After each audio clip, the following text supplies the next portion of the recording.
what we're going to Right. do today, this is our final class. And what we're going to do is I'm going to try to squeeze this into an hour. We might go a little tiny bit over. If you have to leave, you have to leave. But we'll see what happens. We're going to, and as I told you originally, this is a topical class, even though it goes in a chronological order. We sometimes have to jump back and forth, and we also have to lessen some of or minimize some of the issues. So, for instance, we are not going to spend a ton of time on American anti-Semitism. And the reason we're not going to is because by and large, as we were talking about before we just got going here, by and large, it has not been the generator of Jewish history that these other events have been. Now, maybe that's changing at this point, and I'll talk a little bit, very briefly at the end, about some of what we're dealing with now. And if you haven't heard my points of view on this, simply go to the Shabbat of February of President's Day weekend. I can tell you exactly when it was because my kids were in town, and you'll hear how I've looked at the rise of anti-Semitism on the left, which, just as a little aside, the love that these kids are giving for Iran today, these queer kids, these supporters of women's rights, their adoration for ayatollahs is beyond anything that I'd say it was all bots, but I can't imagine a bot or an AI could have made this up. I mean, you have to have some human imagination to come up with something so unbelievably absurd as thousands of young people hating Jews so much that they're praising Iran online. Let's go back to where we were. When I concluded last week, I wanted to sort of get us to America, because the one thing we wanted to say about America was the wonderful tolerance there. But then we skipped way back over across the ocean again, because that's where the action was when it comes to anti-Semitism. And we talked about the buildup of population. And let me put this on the share screen now. The buildup of population in Eastern Europe over several hundreds of years, and took ourselves all the way through all the good times in the Polish, Lithuanian dynasties and so forth, and that empire, that little mini empire that we're looking at now on the map. And then we unfortunately arrived in the 17th century, as time forces us to do, and we wound up falling right into the beginnings of the bad times, and the bad times were pretty horrible. They begin with for the Jews, the worst times, the Khmelnytsky massacres, and we read something from the diary of Rabbi Nathan of Hanover, and we're able to understand both the political, there's always politics involved, right? The political and the anti-Semitic pieces. So somebody asked me subsequently, weren't the Jews just a faction in a large multicultural war? Well, yes, one could say that. You had the Tatars, you had the Polish and Lithuanian nobility, you had the Cossacks led by Khmelnytsky. So you could say, yes, the Jews were that. But the Jews were something different as well, because unlike those groups, they, at the end of the tunnel, did not have a piece of land or a stake to citizenship somewhere. They were before, and in a much worse fashion after it, still guests. And that meant that they were at the mercy of whoever was going to win that war. And it was very clearly going to be Russia. Poland, Lithuania was, as the South was as well, in Ukraine and so forth, was split into partitions between the neighboring countries, Austria-Hungary, Romania, Germany, on 3 different occasions in the 1700s. By the late 1700s, early 1800s, The territories with large Jewish populations were basically Russia, Prussia, meaning northeastern Germany. This is before the unification, which is a relatively good place for Jews to live, and Austria, which was also a relatively good place for Jews to live. But the vast majority, unfortunately, didn't live in either of those two great places, or relatively great places. The vast majority lived in Russia, and Russia began to squeeze the Jews who had dared to move further to the east back to the west. And this is where we begin to see the Pale of Settlement. And the Pale of Settlement is the desire, a representation of the desire of the czars to keep the Jews in a very narrow place, to make sure that they were never again part of any territorial discussion, and to essentially exploit them economically and in every other way, the practical effects of which were to create enormous overcrowding and poverty. And while there were various degrees of emancipation, and we talked about what emancipation could look like when we read the decree of Frederick in Prussia, nobody inside rather, the Pale of Settlement was going to know anything like that emancipation. That was something that was absolutely a Western phenomenon. The only significant changes inside the Pale of Settlement, and here you can see what it involved. It's all these places where we know our grandparents lived, right? But it also included places like Warsaw that we think of as Poland, right? And all the way down here into areas that are, well, this down here, way down here, if you can see my little cursor running around here. This, of course, is Ukraine all the way down here. But, sorry? Where's Galicia? Galicia is this area down here. So it's partially in the Austro-Hungarian area, partially in the Romanian. A lot of us who are Galicianers. Who's a Galicianer? Anybody know if they're a Galicianer? The Galicianers tended to be from down in this area. A lot of them were living inside the Austro-Hungarian Empire, whereas there was a higher concentration and also a larger population of Jews in the north were inside Russian influence. Again, great poverty. This was not Fiddler on the Roof. There was rampant unemployment. Many relied on charity.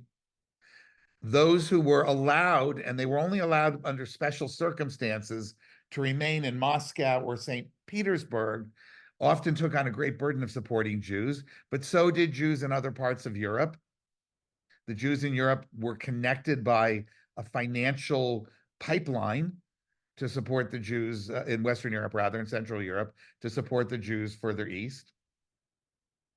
Legal discrimination of the Jews increased and increased. The Tsarist government began to view the Jews, and rightly so, as being also a political threat, because those Jews who sought any kind of emancipation frequently were attracted to revolutionary, and by revolutionary we mean communist or Marxist causes. And of course, this was the particular shit that hit the fan in 1881 when Tsar Alexander II, it was a little bit more than a bit of a reformer, was assassinated. And the Jews were given the blame for that. The Odessa pogroms broke out, the Warsaw pogrom, the Kiev pogrom, the Bialystok pogrom, and notably, at least from a public relations point of view, if not from an actual death toll point of view, and I think actually it was both, was the famous Kishinev pogrom there's so many of them. I lost them on my list. All right, I'm going to say the wrong one, so I'm not going to say any of them. But by the 1880s, this was the breaking point. And so what happens in the 1880s is Jews begin to find ways out. And there, Fiddler on the Roof does not have it wrong. Because maybe they weren't fiddling on the roof, but they certainly were getting their belongings together. And as a beautiful song, by the way, that was cut from the musical, called "Get Thee Out," gather up your things and get thee out. If you ever have a chance to hear the Herschel Bernardi recording of all the music of Fiddler on the Roof, that's a fun one to hear. because it's about waiting for the Messiah and realizing that the main task of being a Jew throughout history is running away from anti-Semites and obeying the decree of one king or another, or one decree or another of gather up your things and get thee out. Between the extreme poverty and the military taking their children for 25 years. You've probably all heard stories about how they would do anything they could to avoid that. And just every kind of pressure that could be put on them. 2 million Jews left Russia between 1881 and 1914.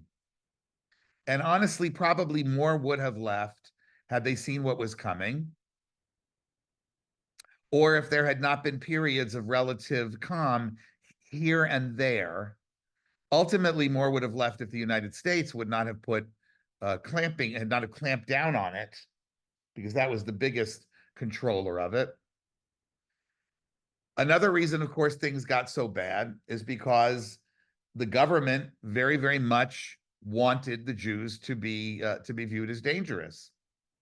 And I would say that certainly, while it's not the only expression of this, one of the most important expressions of this was the creation in the late 19th century of a book called The Protocols of the Elders of Zion. And certainly this was known all over the place, this book. It was published in Russian. It is a forgery. I don't know. I'm trying to think of a better word than that. People always say it's a forgery. It's not a forgery of something that anybody thought existed. It supposedly, purportedly depicts protocols, the secretarial minutes of the elders of the Jewish people, the elders of Zion. Sorry, you guys say again? He said fabrication. A fabrication of the Jewish people's elders as they plot the downfall of humanity in ways that echo every single one of the memes that we started this class out with, and that, by the way, you're seeing coming up frequently and consistently in the so-called anti-Zionist, actually anti-Semitic protests, the Jews controlling the world, the Jews being bloodthirsty, on and on and on. Every single one of those things that we spent, I think, 3 sessions going back to and looking at. We might, if we have time at the end of the session, return to it, but I think it's unlikely. And all of it in the service of describing the Jewish plan to dominate the entire globe. So these minutes made their way everywhere and are still a bestseller in the world, in Arabic, in other languages. It is illegal in some countries to sell it. It's not in others. It's not, of course, in the United States. One of the widest sources of circulation, infamously, was right here in this town. Right? Everybody knows that. Raise your hand if you don't know that. Okay, good. I've spent a lot of time on it. But also, fortunately, while it did have an effect on Jews for some time, particularly in the run-up to World War II, which is what that was all about later on, but not only, because remember, it started earlier than that. We're not going to read it. You can go look at it, find it online if you're interested. But here's the table of contents. It really almost tells you the protocol. So these are minutes, right? Fabricated minutes. The economic wars that the Jews intend to start. The methods of conquest that they are intending to use.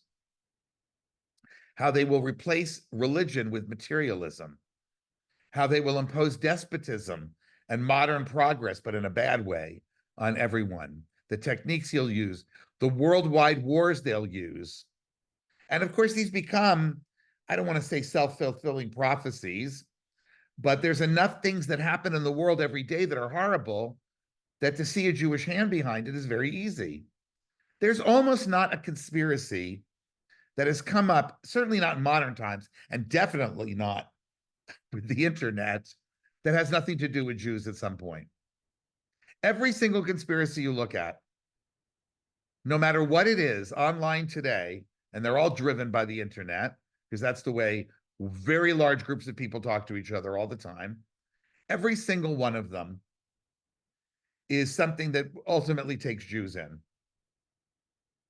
It's just absolutely incredible that this tiny people of ours is still feeding the fever dreams of people on the left, on the right, and people who don't like vaccines.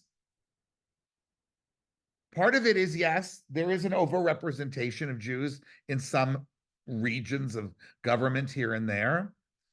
But this got nothing to do, of course, with any kind of plot. It's just a thing. Jews do that.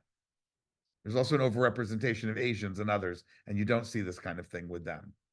Preparing for power, creating totalitarian states, controlling the press, of course, brainwashing people, abusing their authority, arresting their opponents, taking over in every way possible, and doing it by manipulating and controlling both capitalism and socialism, communism, and everything in between.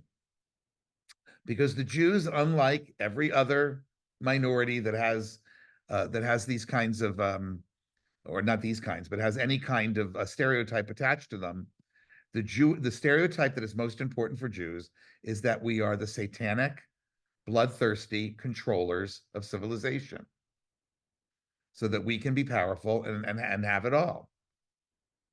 That's why you can see these crazy things today. In any case, this really was, and I'm hold on, I'm just scrolling my notes here. This really was one of the most significant documents of the history of anti-Semitism. But in many ways, what it's really doing is holding up a mirror to pre-existing beliefs. Because we've been listening to this now since the days of Tacitus, the days of the New Testament, the days of the eruption of the medieval church's anti-Semitism, and now into the secular period. We even heard shadows of it in Voltaire, this great Enlightenment personality who just could not separate himself from the stereotypes of the Jews. If we now leave the East for a moment, and I've been thinking about how we're going to do this, and we're not going to explore the Holocaust. Everybody in here knows what the Holocaust is, and frankly, I didn't expect to get this far. I thought we were going to stop sometime around today, but I wanted to take one more lesson because I do want to talk about the Middle East. If we hop back across the lines, we know that another big phenomenon that was beginning to emerge was nationalism. And of course, nationalism is going to be another reason to exclude Jews. Not always and not in every place. So for Jews, nationalism was in many ways a great savior because it included all kinds of language that spoke to our sort of uniqueness, our, if you will, peoplehood. Oddly, the modern Hebrew language doesn't have a word for peoplehood, but it describes the Jews as a people, an Am Yisrael Chai, right? The people of Israel lives. And we don't have any better way to describe ourselves than as a people. Religion doesn't work. We're not all the same religion. A lot of us don't have any religion at all.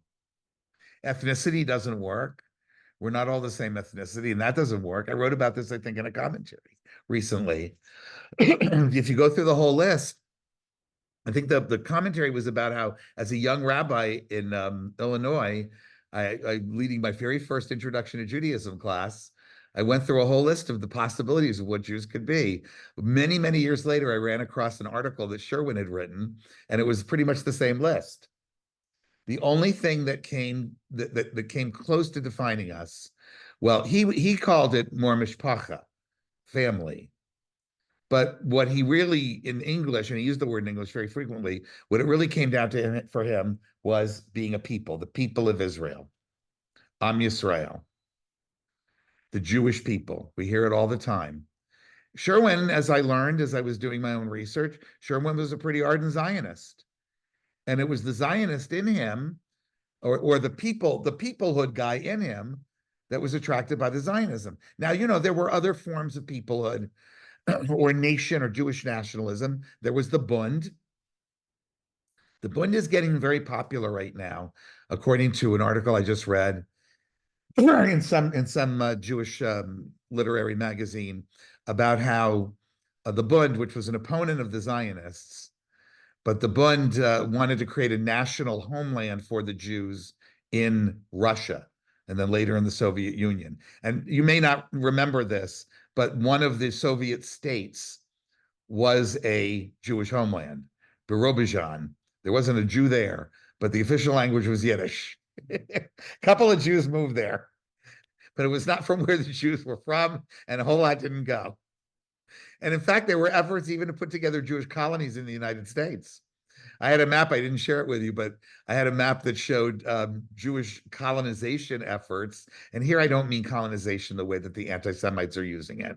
I'm talking about efforts to build a little city here, a little village there, um, all over the place, all over the world. Not a one of them really succeeded, except in Israel. But leaving Jewish nationalism behind for a moment,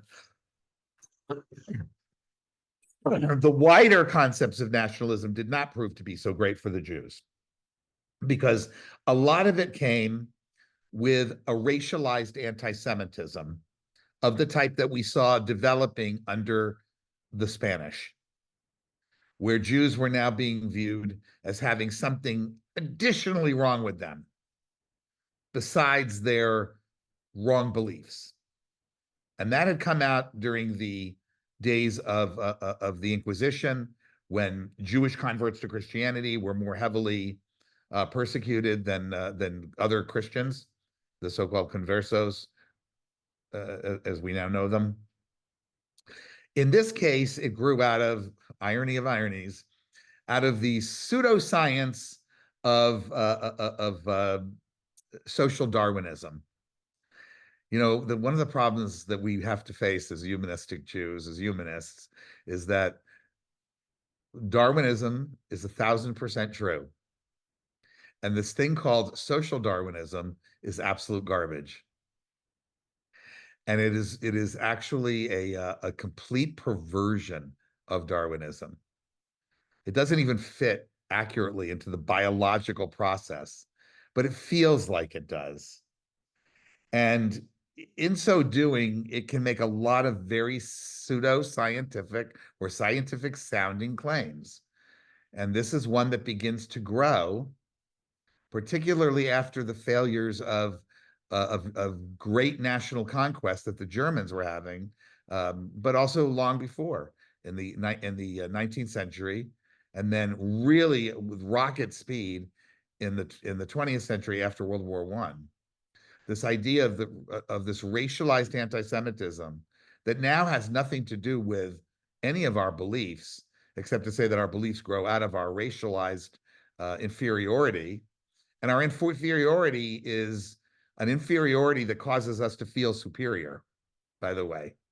This isn't like when blacks are being accused of being inferior in the United States. This is a different kind of inferiority. And that Jews are a distinct and inferior race compared to the European nations. So it deals with our non-European origin. This is how we created our culture. They don't care what we believe. They don't care about Jesus. And this new kind of modern anti-Semitism, of course, has its plays out in its richest and most dangerous way. Richest is probably the wrong word, but in the Holocaust, it was realized in its most horrifying way in the Holocaust. But it goes back before that. Why don't Jews listen to Wagner? Maybe some Jews do. I don't care for Wagner anyway. But Richard Wagner was one of the great anti-Semites in the 1850s. Wrote an essay called Jews and Music, or Judaism and Music. We're not going to get into it because we don't have the time. And of course, the very word anti-Semitism was invented by a German, Wilhelm Marr, at least popularized by him, where he invents this word as a pseudoscientific word. Ironically, it's become a word that allows Arabs or excuses Arab anti-Semitism, because they're Semites too. If there's nothing else anybody takes away from this course, I hope it is this. People who are homophobic are not excused from it because they're Homo sapien. And people who are anti-Semitic are not excused from it because they think they're Semites. There are no Semites. Semites is a made up, well, there are Semites. I mean, it's a language group. That's what it is. And sometimes you'll talk about ancient peoples who spoke Semitic languages. That's an appropriate thing for a scholar. But there are no Semites in the racial term. There's only one human race. I mean, that's a humanistic principle it's inviolable. There's one human race. There are not two human races.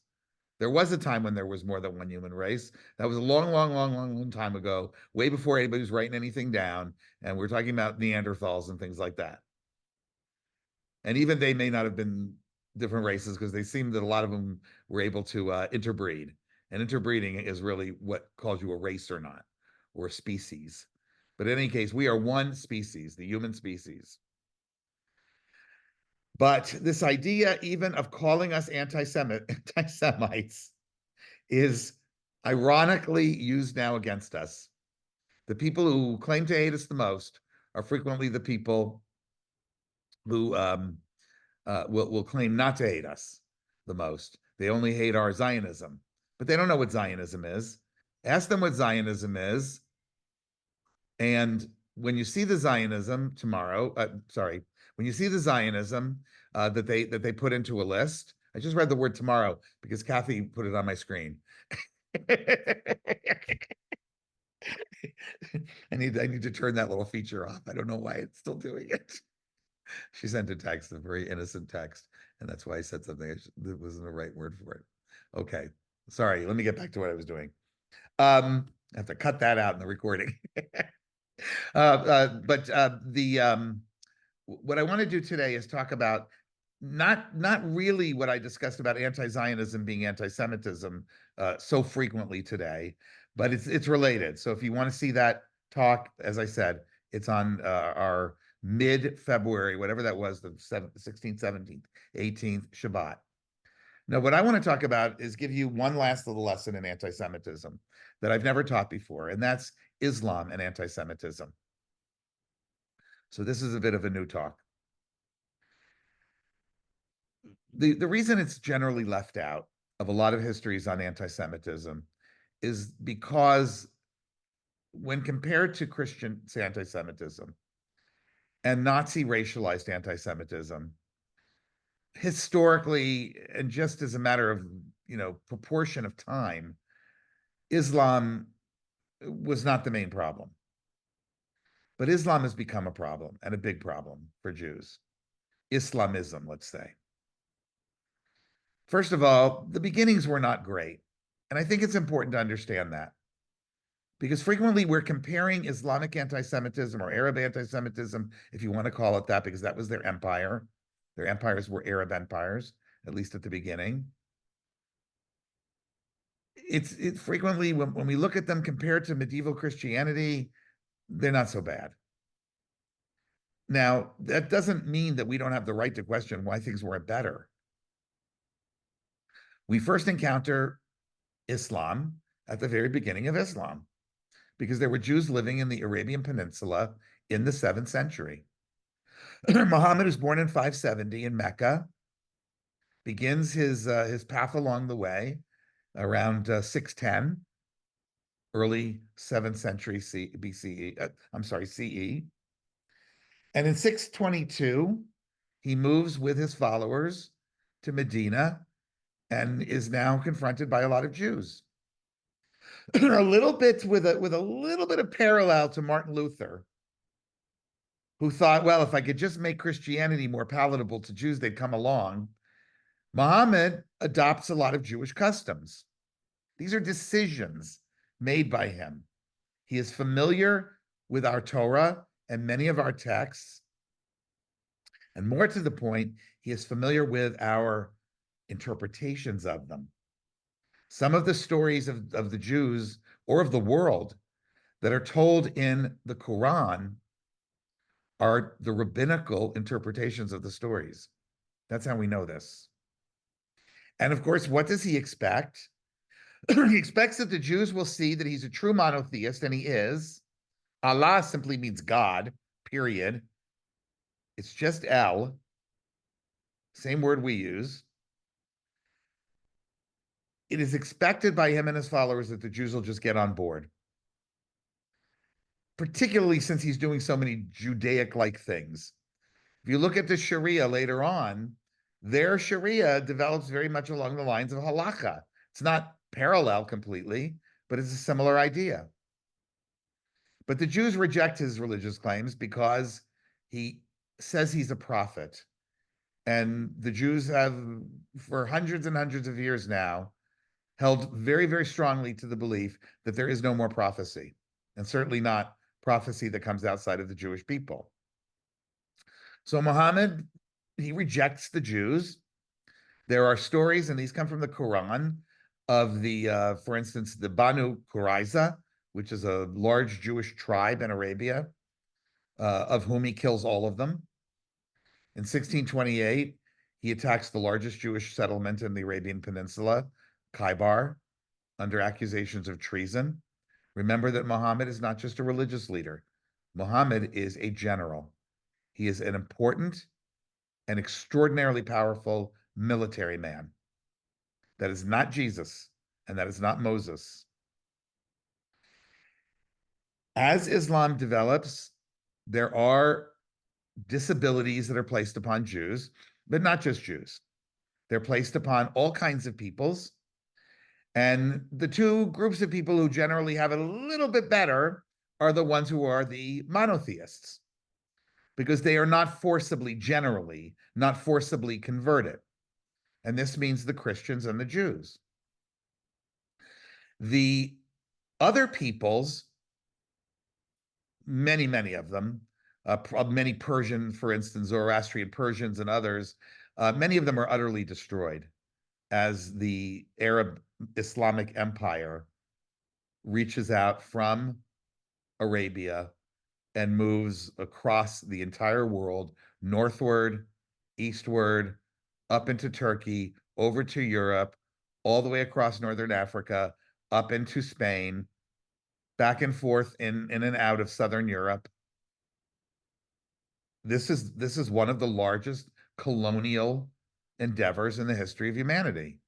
Again, an irony that the Jews are being accused of being colonialist empire builders when their empire, I mean, honestly, the whole state of Israel, you could get into New Jersey. I mean, we're just not that great at empire building. If you want to know what the empires, the great empires are of the world, look what the languages that are spoken: Portuguese, Spanish, Arabic, English, and that's just Russian, Chinese. And that's just, I mean, take away the Russian and the Chinese, that's all of the Western empires, which includes the Arabs. The Jews are relatively better off, yes, compared to Christians in Europe. We've seen the horror show of Christians in Europe, and we spent a lot of time on it. But by the time we get to the 10th century, right in the middle of our story, 90% of the Jews are living not under Christendom, but under Islam. And it's better for them, for sure. But they also live under this dhimmi status that's imposed by the various versions of what's known as the Pact of Umar. They can't ride horses. Their synagogues, churches need to be lower than mosques. They need permits every time they want to build something. They have to wear special markers of being Jewish, whether they're badges or coats or yellow hats. They are not allowed to hold weapons. And when the Arabs come through Israel, when they come through and take over Israel, and understand that many of the Arabs that are in Israel today are actually natives there, but many of them are also intermixed, as we are as Ashkenazic Jews, with European Jewry, with European non-Jewry to a certain extent. At least early on, we intermarried with them. They were Arabized when they may have been Samaritans before, or they may have been Chaldeans before, or other kinds of nations. There were dozens, 3 dozen at least, at my count, of nations that were Arabized, that consider themselves Arabs today, but were not Arabs then. And the few that were able to retain their own identity, it was because they had a religion or some other philosophy that was very strong, or they were lucky enough to be Christians. The Chaldeans, we took our kids over to the Chaldean Cultural Center, the families of Spinoza. And one of the things that we discovered, really, their luck, even though their luck is gone. All the Chaldeans in the world live here now, in Michigan, pretty much. Their luck ran out. But that was already in the late 20th, early 21st century. There are Chaldeans elsewhere too, but not where they were from. ISIS took care of that. But mainly they were able to get through it because they were Christians. They converted to Christianity. But other than that, if you weren't, a lot of those nations, you never heard of them, and they're gone. When they came through Israel, because their stories were about people who that Muhammad had read about in the Bible, and their stories were so connected to the Bible, they took over Jewish holy places too. Now, the Jews had long been thrown out of the Temple Mount, and at the time it was a garbage dump. But there's no mention of Jerusalem in the Quran. Everybody needs to understand this. They can say that Al-Quds, meaning the holy place, is Jerusalem. That's fine. I can say that, Cairo, Illinois is Cairo, Egypt, if I want, but it's not. The story of the Midnight Ride was attached to Jerusalem. It was never about Jerusalem when it appeared originally in the Quran. The Al-Quds, Temple Mount, whatever you want to call it, that is constantly fought about between Jews and Muslims, is the site of the Jewish temple, both of them. Now, I don't have any special attachments to Jewish or any other holy places. I am a humanist in that regard. I think putting places over people is not the way to go for us. If people want to pray in a place, they should be able to pray in a place. But that does include the Jews. And if I get in trouble for saying that, I'm sorry. I think the Jews have a right to be up there too. In any case, the dhimmi status helped us quite a bit, and we didn't get the accusations of the deicide. Jews were not especially depicted as demonic, the satanic power. Jews flourished in a lot of places. They spoke Arabic. They did not consider themselves Arabs, but they weren't considered Arabs by the Arab world either, and that was part of their special condition as Jews. They were unassimilable in that regard because of the Bible, mostly. They also were not seen as a specific threat to Islam. In the mid-19th century, the 1840s, 50s, this begins to change, actually even a little bit earlier. And unfortunately, and unsurprisingly, guess who brings the worst of the Jew hatred to the Arab and Islamic world? Anybody? Anybody? It's Christian missionaries. Christian missionaries bring it there. It comes from Europe, and that's when the shift begins. The new political order in Europe, which brings all kinds of good things and all kinds of horrible things, and all the fighting and infighting about religion versus emancipation versus about enlightenment and everything else, it all goes there. And it begins to penetrate. And the Jews, just as they were in Europe, are seen as the worst possible import of Christian Europe, even though there weren't a whole lot of Jews going there. The Jews were in the Middle East and North Africa and Turkey and Arabia even and Yemen. And now the Jews there are only 10% of the world. The mass has shifted due to all the things we saw happening in Northern Europe and Central Europe and in America, for that matter, which now in the 1850s and 60s has a couple of 100,000, maybe a few less Jews. We find this in one of the first major anti-Semitic incidents that completely mirrors anything that we've seen before in Europe. And it's called the Damascus Affair, where an accusation that starts with Christian missionaries in Damascus, in the Christian quarter, which is very old, of Jewish blood libel, spreads throughout the city from the Christian quarter to the entire country. It is also, by the way, the first example of any united and organized American Jewish communal behavior, because it was an American delegation. The first time we were able to get one together like this, that went to the president and asked him to make a statement in Syria, condemning it, and ultimately the lives of several people were spared, who were about to be executed. But this type of ideology begins to spread, and everything now that comes out of the West, the worst of it for Muslims, is frequently going to be attributed, just as is happening in Europe, to the Jews. You don't like the capitalism they're bringing with them? The Jews. You don't like the colonialism? Oh, that's the Jews. You don't like the nationalism? The Jews. The socialism? The Jews. All of these things were disrupting Muslim and Arab society. And these tensions over the overturn of their social order, it began to uproot all of the relations between Muslims and the dhimmis. And ultimately, the dhimmis, I'm going to tell you, the Damascus affair was in 1840 something. I forgot to write the exact date. You can easily Wikipedia this. It's really famous. Um, and now nationalism among Arabs begins to spread throughout the Arab world.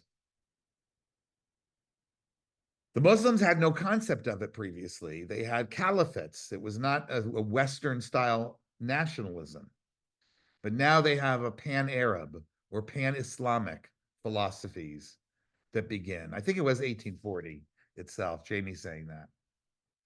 In 1920s and 1930s, nationalism acquires religion as a determinant. This is the one thing that holds all of the countries together. So Islam becomes, in some places, not all, a nationalist requirement for Arab nationalist movements. There are secular Arab nationalist movements too, and there are huge exceptions.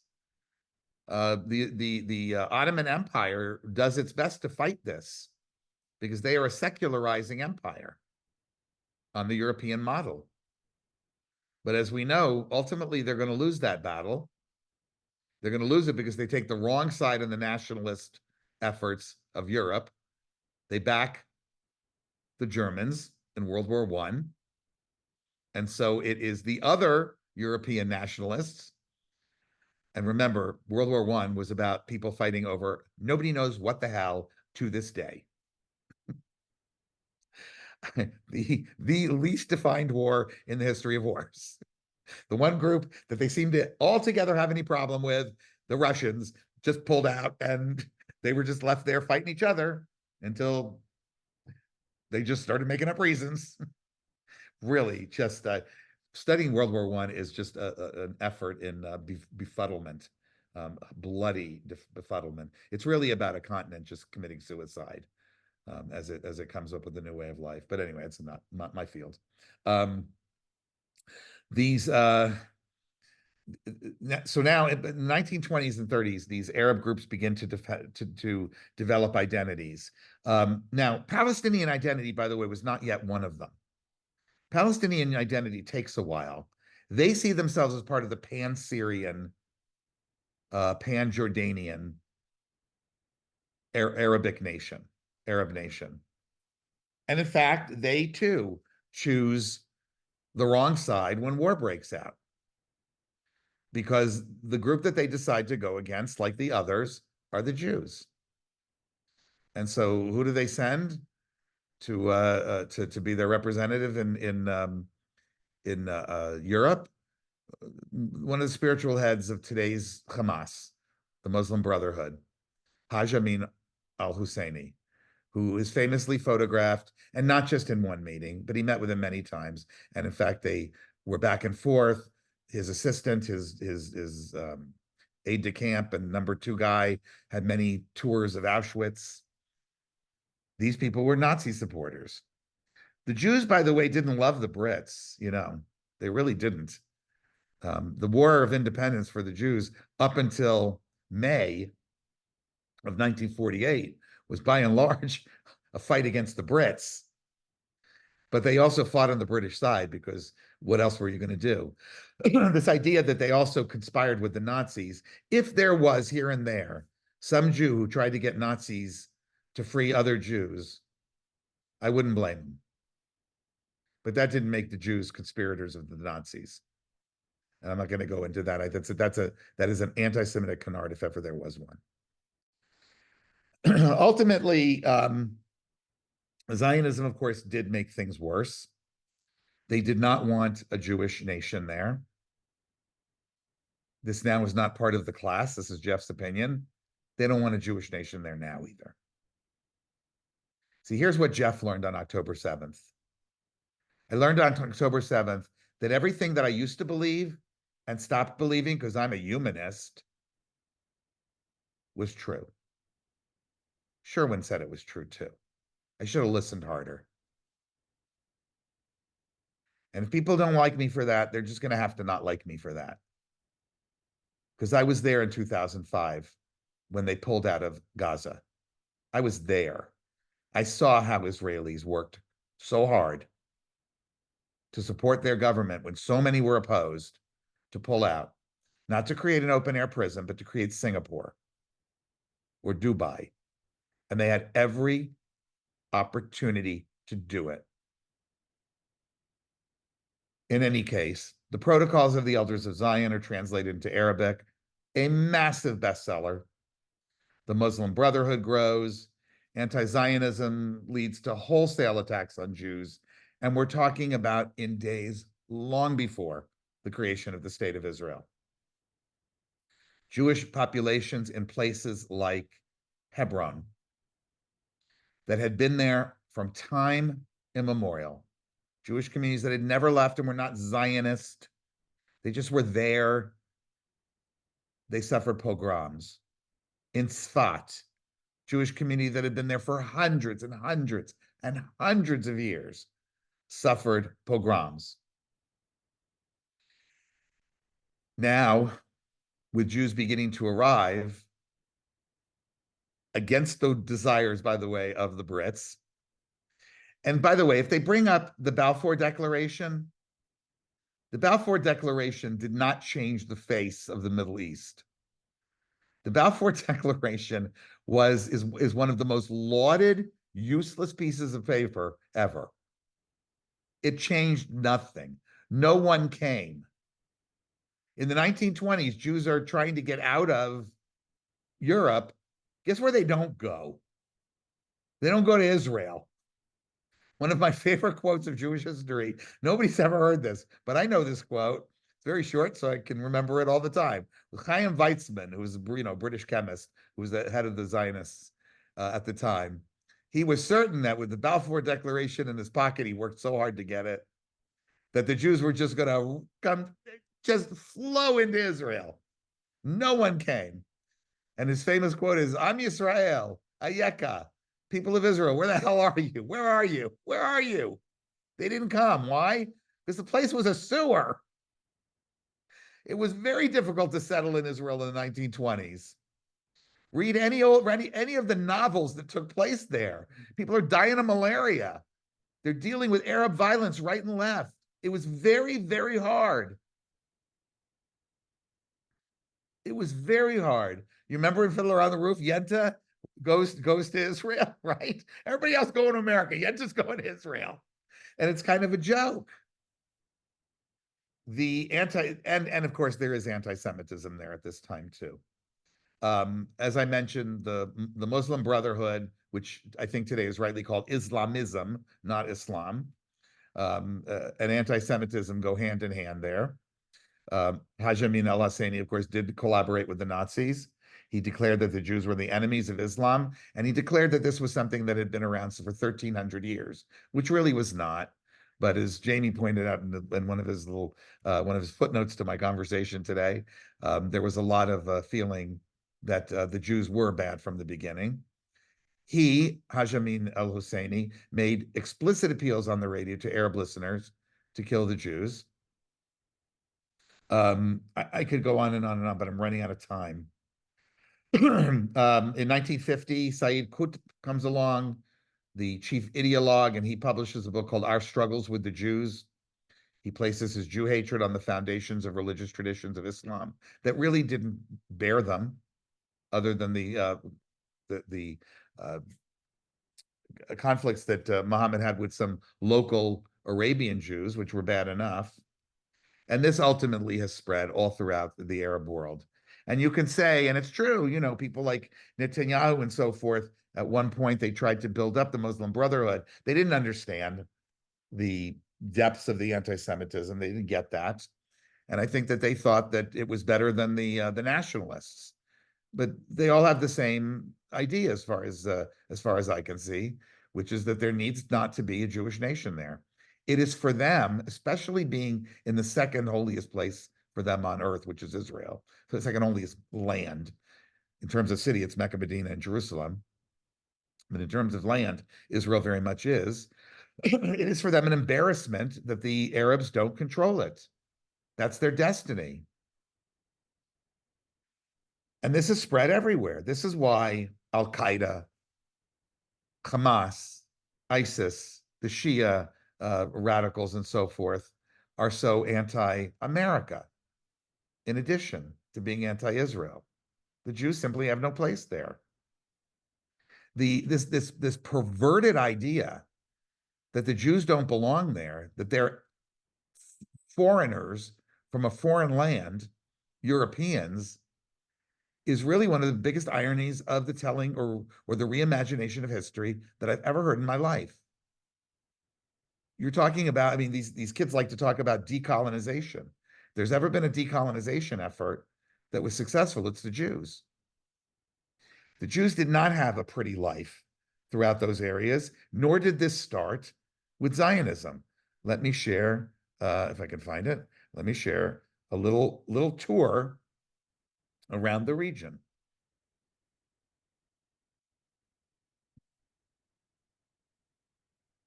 Here's a little tour around the region. These are the places where, these are the places where Jews lived once and lived no more. And while many of them suffered more after 1945, this is not because these Poles were persecuting the Palestinians back in Israel or in Palestine. And I hope everybody knows where the name Palestine comes from. If you don't, raise your hand and I'll tell you. It's because these things have been going on already for 100 and 150 years. And some of them even longer. Here's Morocco, for instance. Here are absolutely pogroms or anti-Jewish violence, if you want to talk about it, much of which took place after 1947, but much of it also took place here in 1912, here 1875, here in 1903, here in 1903 again. Here's 1907. The type's really small, but I can read it. By the way, in 1948, there were 285,000 Jews there. In 1974, there were 20,000. Today, there are virtually none. Here's former Jewish communities in Morocco, every single one of them gone. Here's the Jews of Algeria. Again, not all post-1948 or even 1940s based violence. 1934, Jews killed. 1933, 36, 1897, on and on and on. Synagogues sacked. And Morocco and Algeria were considered not horrible places for the Jews. Oops. All of these communities gone now. Here's former Jewish communities in Algeria, in the area around Algeria, every one of them gone. Jews of Tunisia, again, when you look back, 1880, 1932, 1881. Now, there's plenty of other numbers from the 40s and later. Every one of these communities now gone. Here's Libya. Not a single Jewish community there, not a single Jewish person there. This happens to be, though, from 1942 to 75. The Jews of Egypt. Here's pogroms in 1844, 1881, 1902, blood libels launched: 1882, 1919, 1921, 1924. Major Jewish places. Jews had lived in Egypt, particularly on the coast, but not only, since before the Second Temple was destroyed. Philo of Alexandria, the famous Jewish philosopher, was there. Here's the Jews of Yemen and Aden.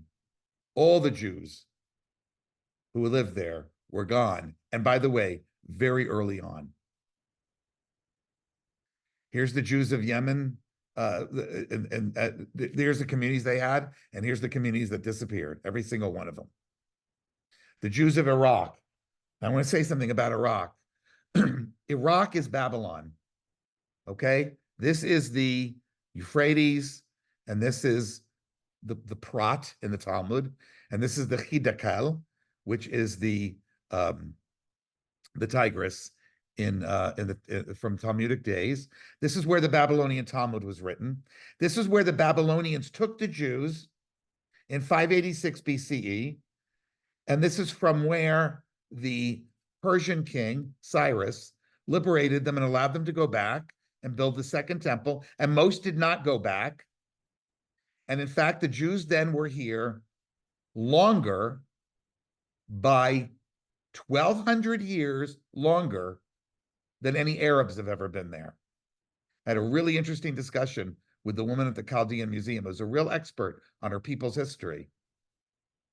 And she knows the connections between Chaldeans and Jews. Do you know what language they speak, the Chaldeans? Aramaic, the language of the Talmud. Aramaic. You can go over to Sterling Heights and hear it over there at the mall, I think. And in 1948, there were 135,000 Jews here, the oldest diaspora community on earth. In 1974, there were 400. Today, there is 0. Every single one of these communities of Jews are gone. Every single one of them, they were either murdered, or the vast majority of every place I've shown you went to Israel. And not because they were forced there, and they weren't terribly well treated when they got there right away. But today they're the majority. And also the intermarriage rate is so high, it's hard to even calculate who is or isn't one anymore. And here's Iran. Almost every Jew there gone, but that took a little longer. Jews of Syria, at first they were allowed to leave, and then they made them hostages. Do you remember that? And finally, in the 1970s, 75, they were released. And Lebanon, the same story, there for a while longer because it was more tolerant, because there was more aggression between groups there, and then gone. Afghanistan, gone. Yugoslavian Jews, because of Islamic aggression, gone. Albanian Jews, same reason, gone.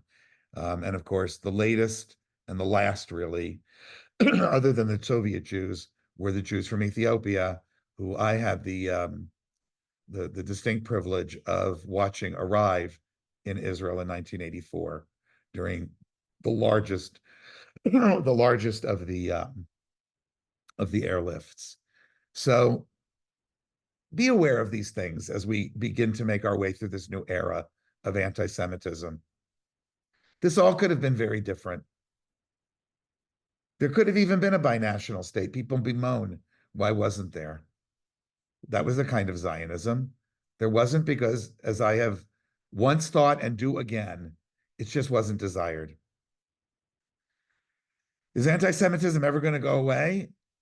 Well, I've given you only a taste of how much of it there's been. We are a people of 15 million, barely. We have not even close to made up our numbers from the Holocaust. Every single one of those tropes that I read to you all on the first day that have been common since Tacitus and Apion, our two earliest extant quotations and or works of anti-Semitism. To this very day, over there on Instagram, Facebook, and X, and you name it, particularly TikTok, which I hear is a real sewer. What happened to when they just had the dances? That was fun, TikTok.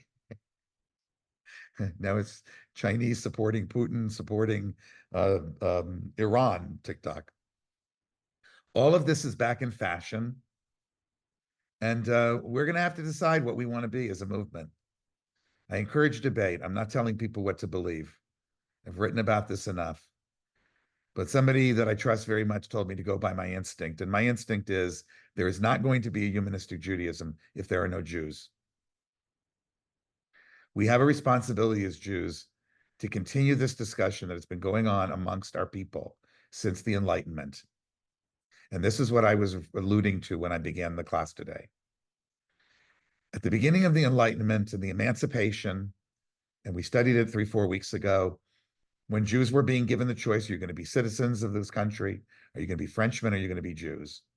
And they chose to be Frenchmen and Germans and Brits and Americans.